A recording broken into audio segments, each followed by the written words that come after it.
When people search on the internet, they Google. 95% of the search market is Google, so if you want to be found, it needs to be through Google. That's why this Gold Coast accountant has taken Google to court to remove negative anonymous reviews of his business from the internet. Kyran Seeto said the comments weren't from clients and have had a significant impact on his business. I'm trying to build a business, but with literally a keystroke they can destroy you. It's not fair. In a federal court hearing, Justice David O'Callaghan agreed the court can and should hear the case.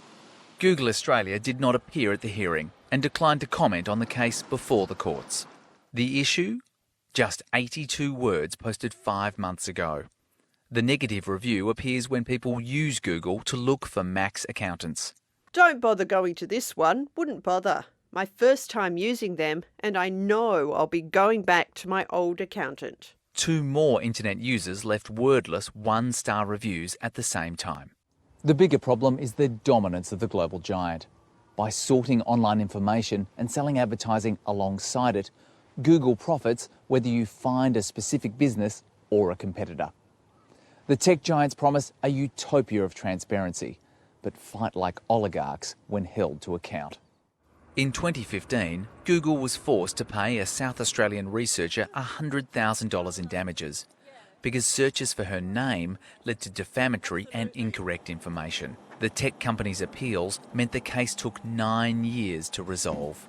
I wish it hadn't happened, but I beat the bastards. It's taking a hammering in Australian courts. Big tech companies want power without responsibility. Google, which dominates the online world, says it's a platform, not a publisher. It doesn't want to deal with the consequences of what it pushes people towards. But the excuses are falling apart. Earlier this year, a Melbourne judge found, through its search results, that Google was a publisher. The judge awarded a lawyer $40,000 over defamatory links that appeared when clients looked for his name. An Adelaide lawyer won $750,000 in damages from an anonymous reviewer who hadn't been a client. And a Melbourne dentist used the same court to force Google to unmask an anonymous internet user who defamed his teeth whitening business. Kyran Seeto's lawyer said reviews can come from malicious rivals. Essentially, one review can destroy him, and it's actually a sad reality. Which hurts businesses. It has a significant impact. It's put us in a bad spot with people thinking we're a bad business, but we've done nothing. It is a very big issue. I've got correspondence from business owners. I've had people crying over the phone, people's mental health affected, and this was pre-COVID. But don't expect that to change. 95% of searches are through Google. Businesses need to make sure they're found through that search engine, and it dominates.